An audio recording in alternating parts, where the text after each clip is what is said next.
عز وجل يقول: من جاء بالحسنة فله خير منها وهم من فزع يومئذ آمنون. من جاء بالحسنة فله خير منها وهم من فزع يومئذ آمنون. الله عز وجل يقول: إن الذين سبقت لهم منا الحسنى أولئك عنها مبعدون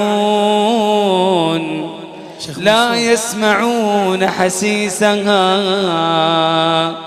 وهم فيما اشتهت أنفسهم خالدون. لا يحزنهم الفزع الأكبر وتتلقاهم الملائكة هذا يومكم الذي كنتم توعدون. الله أكبر. أنا شيخ نايف أبخوف الشباب الآن وبفجع الشباب وبقول لهم خبر في القرآن بكى الصحابة بكوا منه. تدري شو هو؟ كلنا سنرد على النار. ايش الدليل؟ اسمع الله ايش يقول عننا: وإن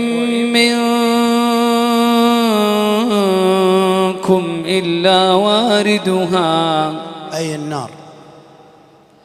وإن منكم إلا واردها كان على ربك حتما مقضيا. لكن بشر لا تخاف.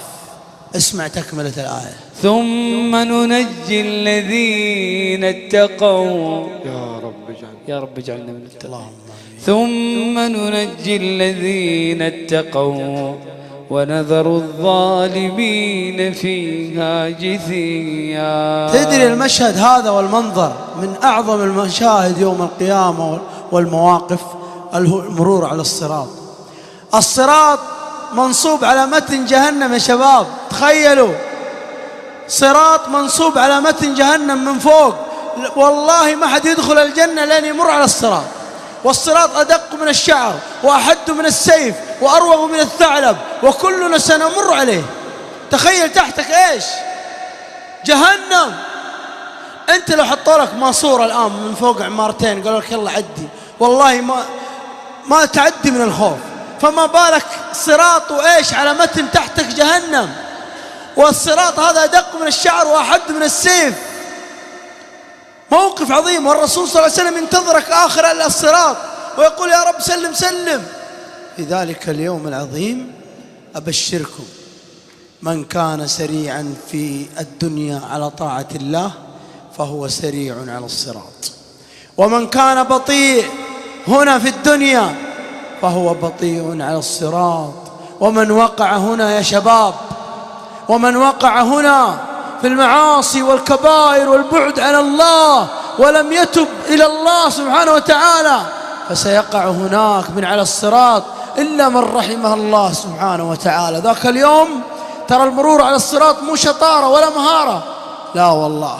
في ناس أبشركم أخبر النبي صلى الله عليه وسلم أنهم يمرون على الصراط كالبرق، وناس يمرون على الصراط كأجاويد الخيل، وناس يمرون على الصراط كالريح، وناس يمرون على الصراط كطرف العين، وناس يمرون على الصراط يحبي. تخيل يحبي على الصراط زي الطفل كيف يحبي. وناس من تخدشه النار وينجو، ومنهم من تخطفه كلاليب جهنم والعياذ بالله. هذاك اليوم كلنا نحتاج إلى أن نأمن في ذلك اليوم العظيم. ثم بعد إذا تعديت الصراط خلاص هناك الأمان الحقيقي. إذا دخلت الجنة هناك الأمان الأكبر. إذا دخلت مع أبواب الجنة خلاص هذاك الأمان الذي ليس بعده أمان. في جنات النعيم ينادي منادي يا أهل الجنة إن لكم في الجنة أن تشبوا فلا تهرموا أبدا، شباب في الجنة، وأن تصحوا فلا تمرضوا أبدا، ما عاد في أمراض، وأن تنعموا فلا تبأسوا أبدا، وأن تحيوا فلا تموتوا أبدا.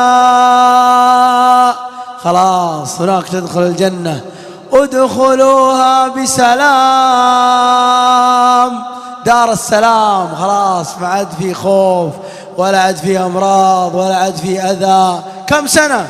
خالدين فيها أبدا. فلنعمل لهذا اليوم يا شباب الآن، ومن هذه اللحظة ومن هذا المكان نبدأ جميعا كلنا صفحة جديدة مع الله سبحانه وتعالى. ادخلوها بسلام. ايش يا شيخ منصور ختامها الآية؟ ادخلوها بسلام ذلك يوم الخلود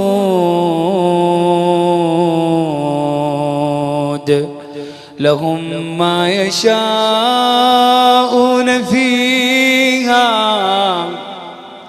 لهم ما يشاءون فيها ولدينا مزيد. آمالنا نهرا تسيل عذبا كماء السلسبيل، ومذكرات في الحياة منها ارتوى جيل فجيل. آمالنا نهرا تسيل